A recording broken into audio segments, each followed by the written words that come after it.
Donc, ce qu'elle dit, c'est que la chose suivante, elle dit que l'option de nucléaire est sur la table. Elle dit que l'option nucléaire est sur la table. Elle pèse dessus, elle double ses propos en disant que c'est très sérieux, qu'elle sait que ça semble un clickbait. Qu'est-ce qu'un clickbait? Souvent, on entend ça. Pas tout le monde qui connaît toutes les expressions, puis je le respecte. Un clickbait, c'est... Bonsoir, mesdames et messieurs, ici Max Doré.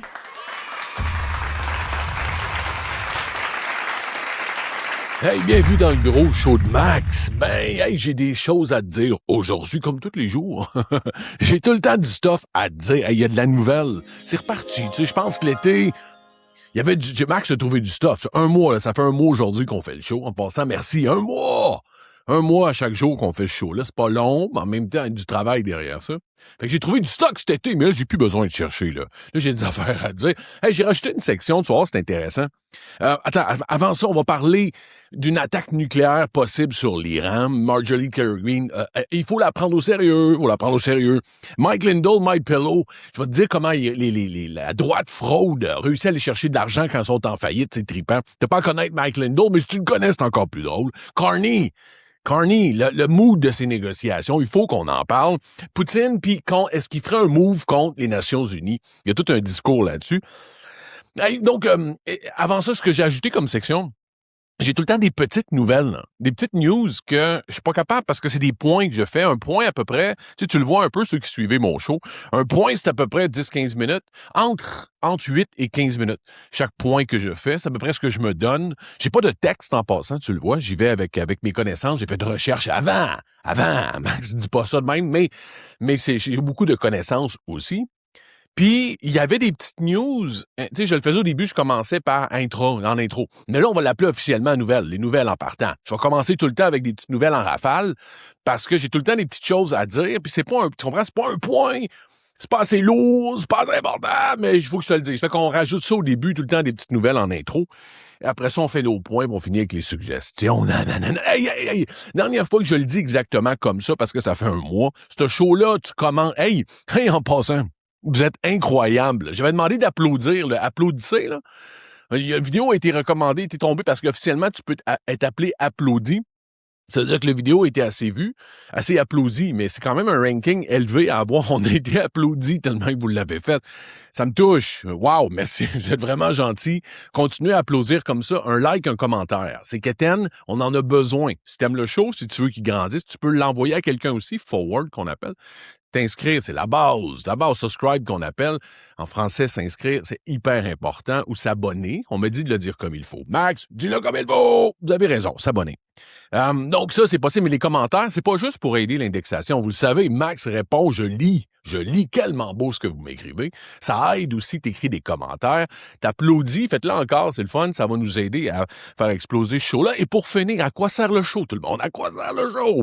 À ramener un discours intellectuel au Québec sur la politique, pas juste locale, pas juste ce qui se passe en Beauce ou à Saguenay ou à Sherbrooke, ce qui se passe au Canada, aux États-Unis, en Europe, en Chine, partout, qu'on puisse débattre et surtout qu'on ramène un débat autre que fake news, c'est une conspiration, qu'on puisse recommencer à discuter. J'ai ça à cœur, c'est important pour moi. OK? Fait que c'est ça. Merci d'être là, je le le dirai pas à chaque fois, mais c'est important au début, il faut mettre les bases. Il y a bien du monde nouveau à chaque jour, il va en avoir pendant toute l'année. Mais ceux qui sont là, il faut que je respecte un certain point, qu'on arrête de dire des choses comme ça. Hey, les news, donc les nouvelles avant de starter les points. Je sais pas si vous avez vu, il y a un soldat américain qui s'est fait arrêter devant le Capitole. Quel courage! Mais ça, je suis ambivalent là-dessus. Moi, je suis pas soldat, je suis pas militaire. La nouvelle avant. Qu'est-ce qui s'est passé? Le soldat, donc, est allé sciemment, parce que tu vas voir, après, il savait qu'il allait être arrêté. Il est allé avec une pancarte disant d'impeacher Trump, que ses guerres étaient légales, ainsi de suite. Et donc, il est allé avec une pancarte devant le Capitole américain.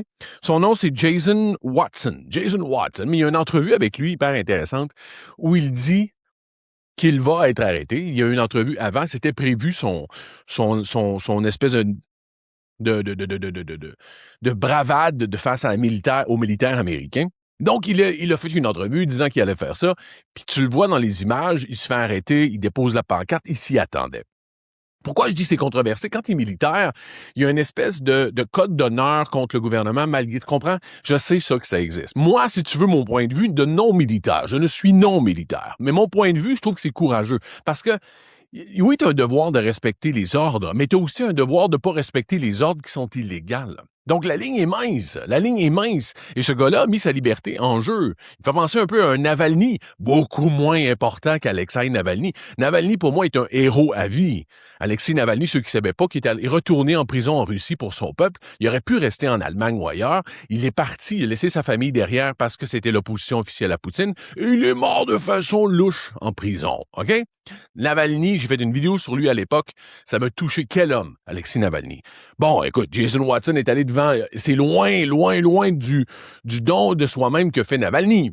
Mais j'aime ce genre d'action-là. Puis dans le meeting, il disait, hey, qu'il faut faire quelque chose. On fait quoi? On fait quoi? On fait quoi? Les gens font quoi? Qu'est-ce que moi, je peux faire? J'aime ça entendre ça. Jason Watson. Donc, il a été arrêté.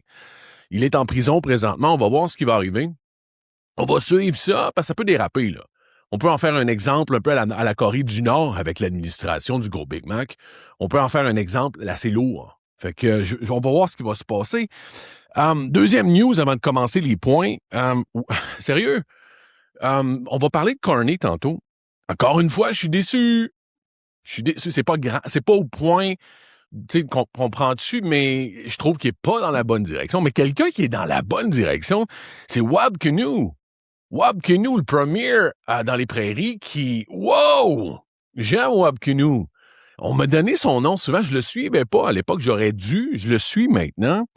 Oui, j'aime. Je le vois, futur premier ministre, peut-être canadien, Wab Kinew.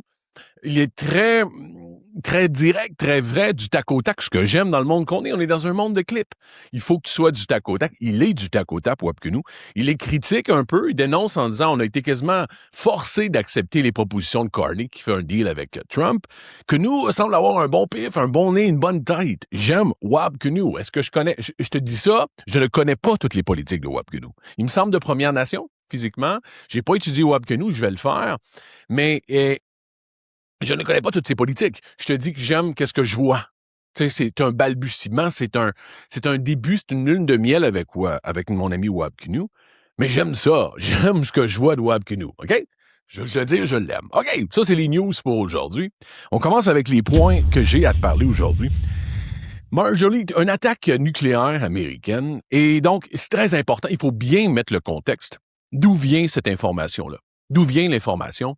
Qui le dit, la véracité, la logique, la crédibilité, c'est le mot que je cherchais derrière ça. Donc, Marjorie Taylor Greene, notre fameuse Marjorie, qui, encore une fois, Max, tu le connais, on donne aux gens du crédit quand c'est nécessaire, et elle a quitté le navire, oui, elle a fait élire Donald, oui, elle est conspirationniste, mais la vie est grise, et présentement, elle fait ce qu'elle a à faire, donc elle a fait volte-face, elle attaque Donald, elle a mangé de la merde, mais quand même, il y en a d'autres qui en ont mangé et qui n'ont rien fait. Donc, Marjorie Taylor Greene fait un travail raisonnable. Est-ce qu'on le dit comme ça, Québec? Raisonnable.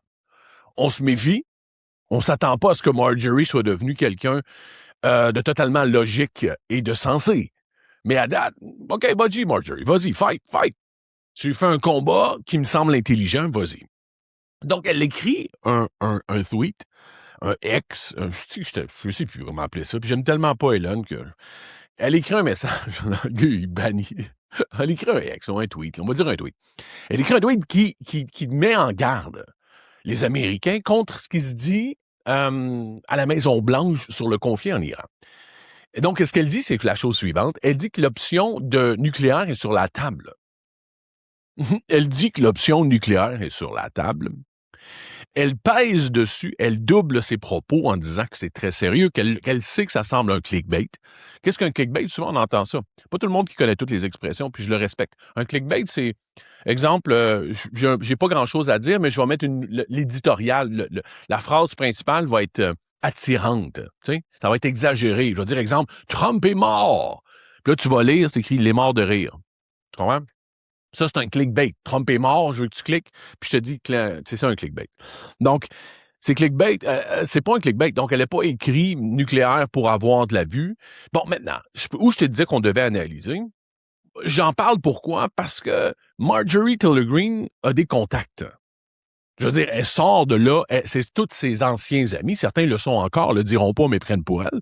Elle a des contacts, S'il y a une des personnes qui a accès à cette administration-là, parce que c'est une administration très publique, Trump dit tout, mais en même temps, c'est connu aussi, Michael Wolff en parle, beaucoup de monde en parle, c'est très fermé aussi, très difficile d'avoir de l'info, parce que c'est un petit cercle de béni oui-oui, qui parlent pas. Ils sont tellement disciples de Donald qu'il y a un silence assez impressionnant des fois sur ce qui se passe dans cette Maison-Blanche-là. C'est surprenant. C'est une grande dichotomie entre ils disent avoir une ouverture sur tout, puis il y a un grand secret. Et en même temps, est-ce que c'est bizarre? Non, nord-coréen. C'est russe, même principe. Tous les dictateurs de la Terre donnent une espèce de populisme, font semblant d'être ouverts face à leur peuple.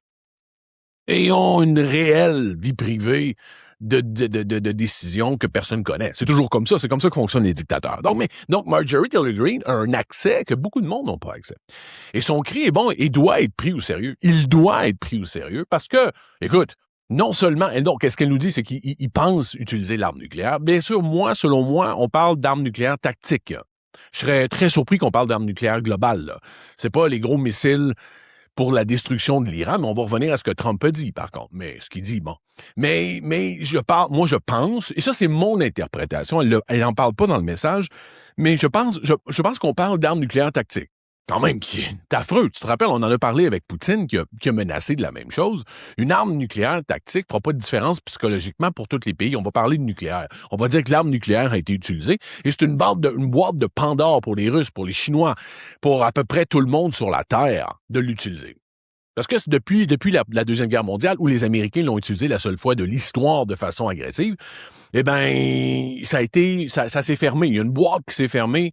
Tout le monde a comme, wow. Et depuis, il y a un certain respect pour l'arme nucléaire et personne ose.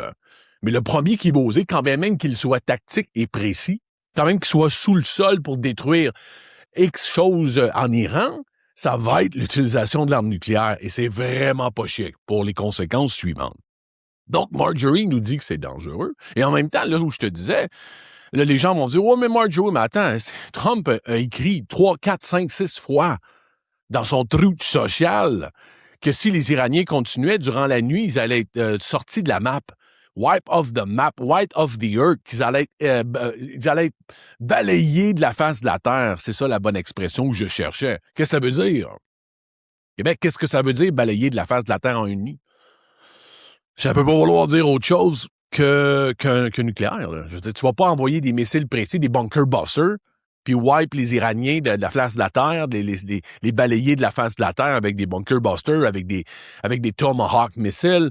Avec des drones, là. Non. On parle d'un arme nucléaire. Hein. C'est carrément ce qu'il dit. Il a le même style de rhétorique que Vlad Poutine qui dit ça de temps en temps, qui va se tanner, qui va se choquer.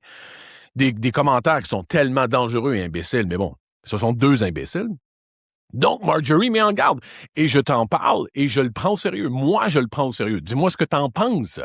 Écris-moi ce que t'en penses. Si t'es pas d'accord que de le prendre au sérieux, tu peux dire que Marjorie est clownesque, ce qu'elle est. Mais elle a donné certaines preuves. Tu sais, quand on parle de Cohen, encore une fois, Cohen, hier, qui a parlé pour la première fois au président, ce déchet, j'en avais parlé, que je déteste Michael Cohen, son ancien avocat. Aucune crédibilité. Un petit bout de temps, on sentait, tu sais, bon, Marjorie Taylor Greene, à date, continue. Maintenant, elle a des rencontres avec Tucker, qui est Tucker Carlson, qui va se présenter, selon moi. C'est pas que c'est du monde, tu sais, je voterai jamais, ils sont dangereux, Tucker est vide, comme ça se peut pas, Tucker vote avec le vent, Tucker est un rat qui a quitté le navire, Marjorie aussi. Mais tu le sais, il faut vivre dans le monde dans lequel on vit, et il faut vivre dans le monde dans lequel on vit. Il faut exister. Et dans le monde dans lequel on vit, il faut y aller au jour le jour. Et au jour le jour, Marjorie a une certaine crédibilité face à ses contacts à la Maison-Blanche. Voilà. Donc, il faut en parler, il faut suivre ça. La réponse, ils ont tout de suite répondu, la Maison-Blanche, c'est important. Et Marjorie, c'est drôle parce que elle a répondu à leur réponse et elle nous donne des indices de ce qu'elle connaît. Elle les connaît par cœur. Elle dit, quand ils disent fake news, parce que la réponse de la Maison-Blanche sur les allégations de Marjorie Taylor Greene, c'est fake news, fake news, fake news. Et elle nous dit, hey, quand ils disent fake news, c'est que c'est vrai. Puis ils veulent pas en parler.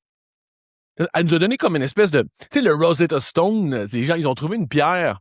Si vous ne savez pas c'est quoi la pierre Rosetta Stone, ils ont trouvé une pierre à l'époque qui nous a aidé à tout traduire, les hiéroglyphes, plein de choses, parce que c'est une pierre où ils n'avaient pas voulu ça. C'était pas un dictionnaire que les gens à l'époque avaient fait. C'est qu'ils avaient juste écrit dans plusieurs langages le même texte. Ils avaient écrit le même texte dans plusieurs langues, sans penser que ça nous serait utile un jour. Donc, nous, quand on a trouvé ça, tu avais la traduction, donc on pouvait aller voir ce que voulait dire. C'est ça, la Rosetta Stone. Donc, elle fait ça à peu près avec nous, avec Trump, en disant, quand il dit ça, ça veut dire ça. Quand il dit ça, ça veut dire ça. Donc, quand il dit fake news, on le savait, on n'est pas fessé. Mais elle le confirme. Quand il dit fake news, tu as dit quelque chose d'intéressant, là. Tu as dit quelque chose d'intéressant et il veut même pas en parler, il veut changer de sujet. Donc, fake news. Tout de suite, donc, ça veut dire, c'est vrai, mais je veux pas en parler. Donc, on a cette espèce de dictionnaire d'interprétation-là de Donald. Donc, très, très intéressant, très épeurant, surtout. On va garder ça en tête, on va suivre ça. C'est une des choses les plus graves au monde. On a cette épée de Damoclès-là, vous et moi, au-dessus de notre tête. Peu importe l'âge que tu as, que tu m'écoutes, que tu as 80 ans ou que tu en as 20, depuis que tu es né, on a cette épée de Damoclès. On est une des premières générations sur Terre que cette épée de Damoclès-là au-dessus de la tête. Cette espèce de possibilité de fin des temps, elle est lourde. Maintenant, on vit, là. Mais par moment, dans les années 60, elle est revenue. Quand les missiles s'en venaient à Cuba, c'est arrivé à certains moments où c'est passé très près. Maintenant, on est dans un air où on s'entend, wow, ça chauffe, là. Ça chauffe et les gens qui ont le doigt sur le bouton, des Vladimir Poutine de ce monde, des Donald Trump de ce monde, c'est pas les plus grands, c'est pas les gens avec qui j'ai le plus grande confiance. Sérieusement, s'il y a des gens qui le feraient, je pense que c'est eux. Donc, premier point, c'est ça, l'attaque. Donc, tu connais on va suivre ça aussi. Et deuxième point, tellement intéressant. Écoute bien. Mike Lindell. Si tu le connais pas, je le dis souvent, ça, parce que je vais chercher des nouvelles, des fois. Moi, c'est mon monde. À moi, je suis à travers l'actualité mondiale tout le temps. Je peux parler autant de Corée du Sud que de Canada, que d'États-Unis, que de Paraguay. C'est ce que j'aime faire. Donc, pour moi, Mike Lindell, je sais très bien c'est qui. Si tu sais pas, c'est pour ça que j'ai dit ça en blanc. Pourquoi je vais bien te l'expliquer. Puis c'est pas une nouvelle sur Mike Lindell nécessairement. Tu vas voir c'est pour ça que je dis que c'est pas nécessaire que tu le connaisses. C'est son action qui est importante. Mais Mike Lindell, c'est qui? C'est My Pillow. My Pillow. Écoute, un pédaleur, un vendeur de remèdes dans les années 1900. C'est un gars qui vend un oreiller. C'est un oreiller, OK? Mais il a vendu ça de façon... Il s'est mis multimillionnaire avec son esti d'oreiller. My Pillow! Puis c'est un gars, tu sais, c'est genre, oui, papa, un peu dans le même style d'habitude. Oui, papa! Tu sais, c'est le même style un peu quétaine, marché aux puces. Mais ça marche parce que c'est des infomerciales. Infomerciales, c'est ça en français? Pub commercial, infomercial en anglais. Peu importe, des pubs à la télé le soir, il faisait ça comme ça. Il vendait, il en a vendu. Maintenant, il a fait faillite. Pourquoi? Parce qu'il est tombé dans le mouvement conspirationniste. Et c'était un grand défendeur, un grand attaquant face aux fraudes de 2020. Pour lui, il s'est mis en faillite justement en attaquant les compagnies publiquement, disant qu'il y avait eu de la fraude informatique avec les ordis. Là. Les ordis de vote, les boîtes de vote, pour lui, c'était une fraude. Est-ce qu'il y croit dur comme fer? Tu vas voir la réponse, c'est mon point aujourd'hui. Tu vas voir qu'est-ce qu'il a fait, qu'est-ce qu'il est en train de faire. C'est textbook ce que MAGA fait pour avoir de l'argent. Donc, il a tout perdu, Mike Lindell. Il est en faillite. Il a tout perdu, Mike Lindell. Et donc, il se présente aux élections il y a quelques jours et il perd. Il perd. Même pas les élections officielles. Il a même pas perdu les élections de mi-mandat, c'est-à-dire que contre les démocrates. Il a perdu à l'interne républicaine. Il se présente comme républicain. Il est endossé par Donald Trump, donc c'est majeur. C'est-à-dire que Donald Trump dit « Votez pour Mike Lindell, Mike Pillow, il est merveilleux. » Et il est battu. Même dans son propre parti, ça sera pas le représentant, tu comprends, républicain. Il sera pas. Mais là, qu'est-ce qu'il dit? Mais qu'est-ce que vous pensez que Mike Lindell dit quand il perd? Est-ce qu'il dit, écoutez, j'ai pas travaillé assez fort, j'ai travaillé plus fort la semaine prochaine? Non! J'ai été volé les élections, et ainsi de suite. Mais là, t'as peu. C'est là où je vais en venir. C'est quasiment mieux pour eux, ce genre de résultat-là. Je t'explique pourquoi. Donc, Mike Lindell fait une vidéo en disant non. Et là, c'est ça son plan. OK? Son plan, c'était même pas de se présenter, c'est ça. Là, ce qu'ils font. Trump l'a déjà fait. Kerry Lake l'a déjà fait. Écoute bien ce qu'il fait. Donc, il dit, hey, on a été volé et on va aller en cours. On va aller en cours. Il faut, toutes mes magas, là, tous les gens conspirationnistes, là, j'ai été volé, venez m'aider. Il y a un lien en dessous de son message. Et quand tu y vas, c'est du cash. C'est le fond pour combattre les élections qui s'est fait avoir contre les républicains. Donc, premièrement, ils attaquent les républicains. C'est débile, là. Ils ont dit que les républicains, à l'interne, avaient fait une fraude. C'est même plus rendu global, là. C'est même plus les démocrates. Là, c'est des républicains qui fraudent. Donc, c'est MAGA contre les républicains ou peu importe. Donc, mais c'est ça la façon de frauder. C'est que lui, il a perdu. Il se dit, OK, j'ai perdu, mais je vais aller faire du cash. Parce que je suis en faillite. Parce que ce fonds-là, quand tu lis, il va être utilisé comment? Parce que Mike Lindell, honnêtement, mens-toi pas, il va aller chercher un 10-15 millions, peut-être non. Peut-être entre 2 et 5 millions qu'il va aller chercher de gens encore assez stupides, assez brainwashés pour donner de l'argent et le croire. Comment il va utiliser les 5 millions? Vraiment avec des avocats? Come on.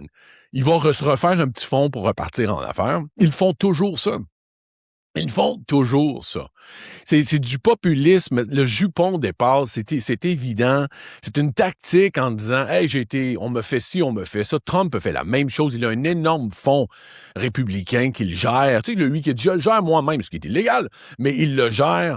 Il l'a créé comme ça, son fonds. Son fonds a été créé en se plaignant, en disant qu'il a été volé, qu'il a été menti, il a donné de l'argent, aidez-nous. Ce sont des voleurs, des manipulateurs, des populistes, des fascistes. Et c'est comme ça qu'ils font leur argent. Mike Lindell est en train de faire la même shit. Ce sont des brigands de grand chemin.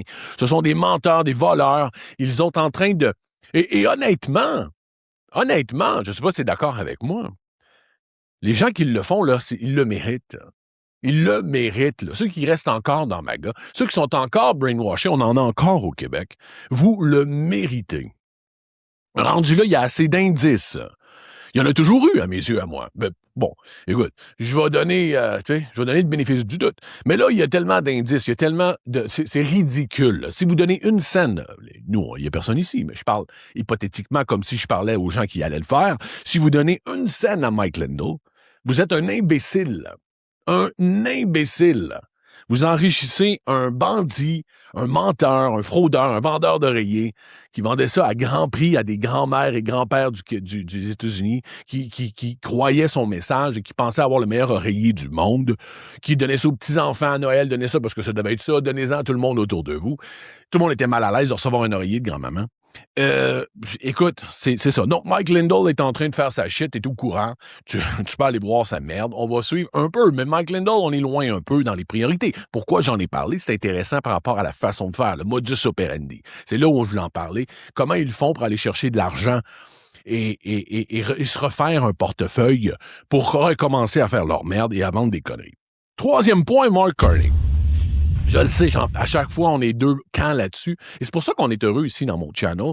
Quand on n'est pas d'accord, on discute. C'est ça qui est le fun. C'est ça que je voulais. Comprenez-vous? Avec Carney, on n'est pas tous d'accord. Mais je continue à le répéter. Il n'est pas dans le bon chemin. Il n'est pas dans le bon... Là, ce qu'on voit, c'est les provinces s'insurger en disant, « Hey, là, tu négocies des affaires puis tu nous mets au pied du mur. » Là, on parle de lait. Les productions de lait, les producteurs de lait qui seraient obligés de laisser entrer le lait américain, le fromage. Là, d'un côté, non, le ministre de Carney ne dit pas ça du tout. La protection est encore en place. Les Américains de l'autre bord, maintenant, est-ce que j'ai confiance en ce que dit Trump? Trump ne dit pas vrai, on va rentrer comme ça se peut pas. Il n'y a aucune crédibilité. Mais le discours est là. Le discours est là. Carney semble vraiment essayer, je dis à tout prix, je vais garder une réserve, là, c'est pas nécessairement à tout prix, mais semble négocier fortement en donnant beaucoup de concessions sur l'alcool. Pourquoi? En quel honneur faire des... Je comprends l'angle d'être plus mature et de protéger les emplois, mais je le répète, ces deals ne veulent rien dire. Ça ne change rien. Il va backer de toute façon. Il back tout le temps. Il va te donner plus de temps. Tu as plus de résultats. Avec Donald Trump en l'attaquant, c'est évident, clair et établi que tu as plus de résultats en attaquant le gros Big Mac. Tu as plus de résultats en attaquant le gros Big Mac que en faisant ce qu'il veut. Il n'est pas sincère, il n'y en a rien à foutre de la négociation. C'est une vengeance personnelle contre Carney, puis là, il est pogné avec ce qu'il a dit. Donc, il continue de négocier. Il n'y en a rien à cirer. Il est ailleurs dans son ballroom. Et l'autre fait des concessions, puis se promène, puis négocie comme si c'était l'ALENA à l'époque avec Mulroney, négociant avec quelqu'un d'intelligent qui est sincère. Tabarnak, il n'y a rien de sincère là-dedans. C'est n'importe quoi. Et des concessions majeures comme le lait. Maintenant, le lait, c'est autre chose. On va revenir une fois sur le lait. Ça, c'est un sujet mineux, dangereux, mais Max n'a pas peur. petit peu de misère avec la mafia du lait. Je trouve ça particulier un peu comment ils gèrent leur affaire, là. Le lait, le fromage, tu sais, c'est le sirop d'érable. Il y a des vaches, il y a des choses au Québec qui me font un peu peur. Je dis pas que c'est mauvais. Je comprends les producteurs. C'est des producteurs de lait. C'est pas toi, là. Petit problème avec cette association-là. Mais nonobstant ça, il y a une protection qu'il y en a partout. Il y en a aux États-Unis, il y en a ailleurs. Il y en a une et je la comprends. Je la comprends. Maintenant, elle est attaquée. Donc, mais mon point, c'est quoi? Je sais pas. Mon point, Max a un bon pif sur le vibe, sur l'ambiance, sur la perception du peuple. Ça a toujours été ma force. Je vois tellement un peu partout, je me promène tellement d'une équipe à l'autre que je sens le vibe. Et le vibe est pas bon. Comme il était il y a un mois sur Carney. C'est pas le même vibe. Les gens, non. Carney, non. C'est pas de se battre pour se battre. C'est pas de dire, va chez Trump puis d'être fier.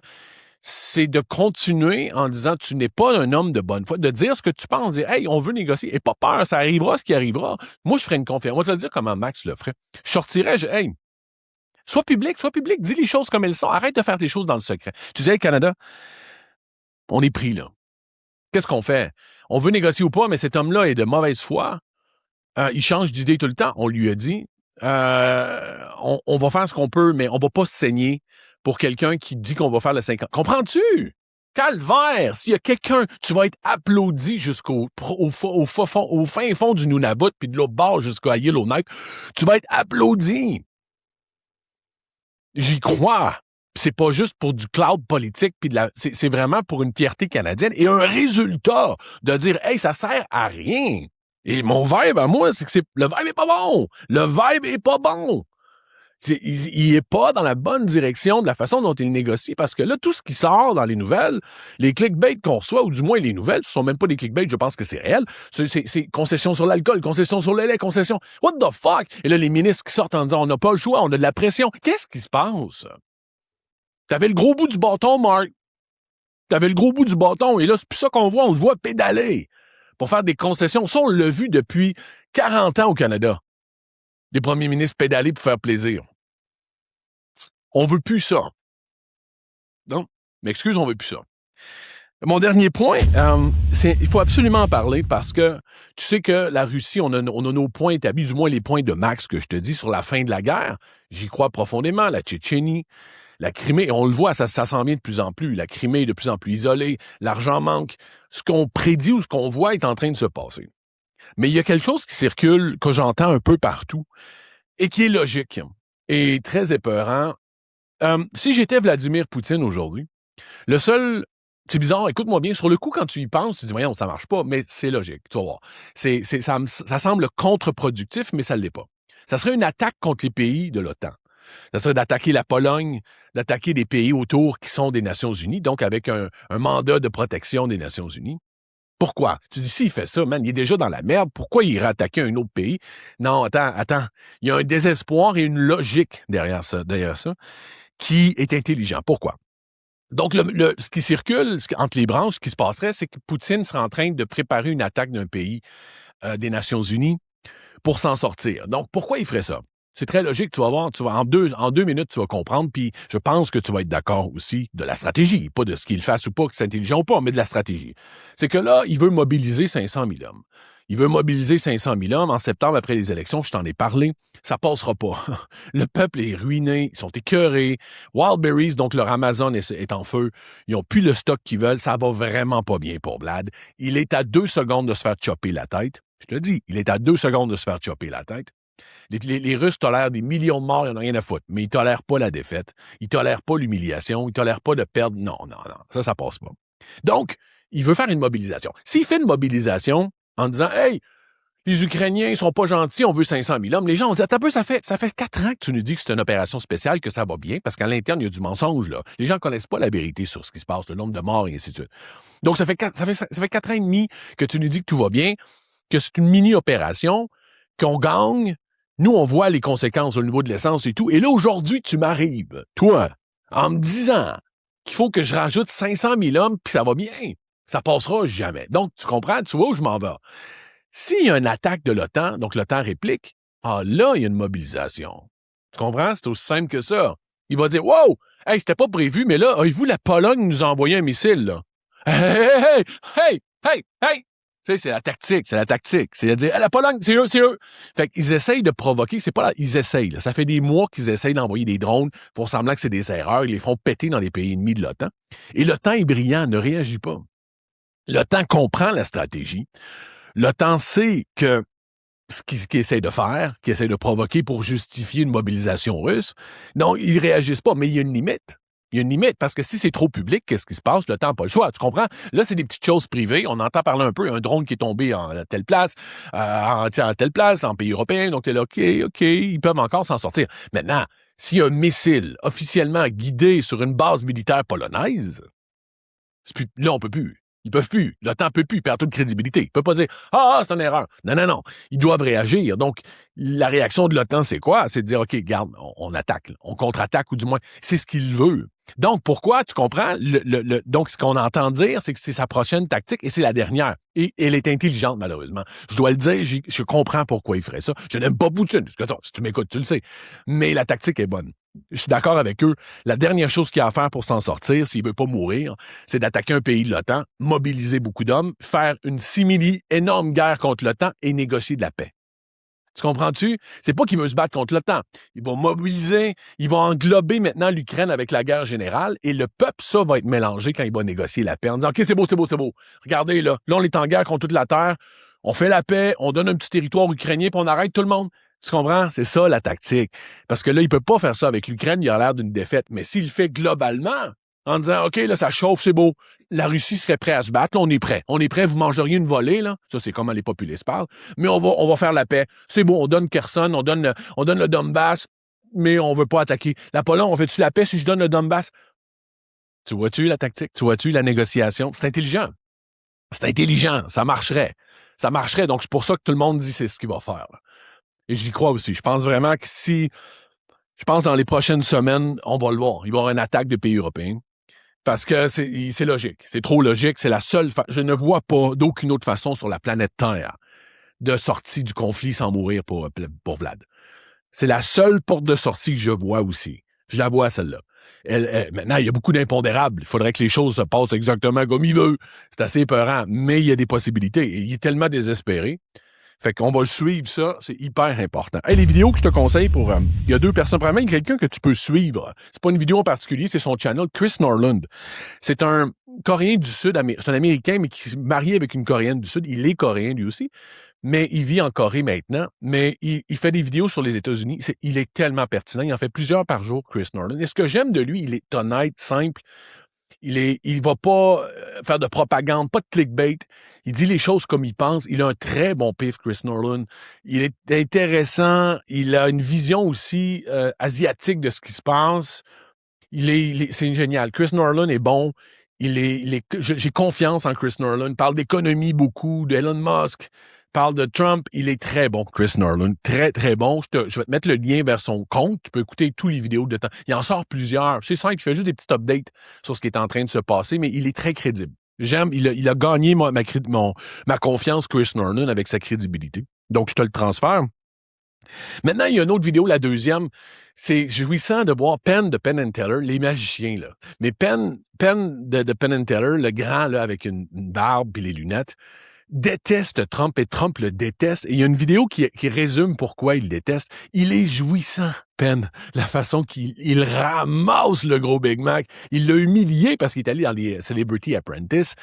Il parle de lui dans des faits qu'on connaît pas, qui étaient privés, comment il l'a humilié en privé. C'est un homme direct, vrai. Il dit exactement ce qu'il pense et c'est un raconteur. C'est incroyable. Il raconte avec un ton. Des fois, il baisse le ton.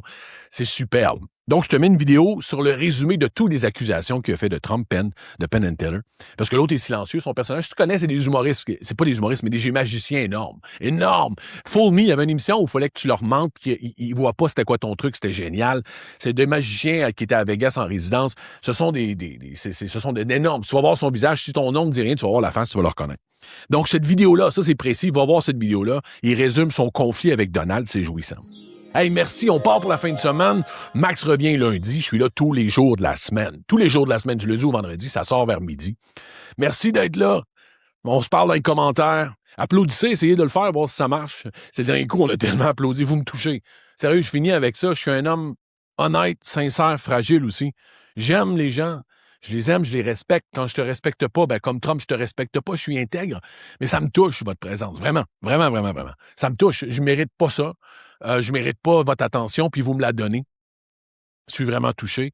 Général Wok, j'ai un repas à mon nom qui s'appelle le Max. Le Général Max, c'est un Tao épicé. C'était dans la région de Québec. Tu peux commander. Essaye-le, c'est le fun. Il y a des franchises qui s'en viennent sinon. On se parle lundi. Bonsoir, mesdames et messieurs. Max Doré.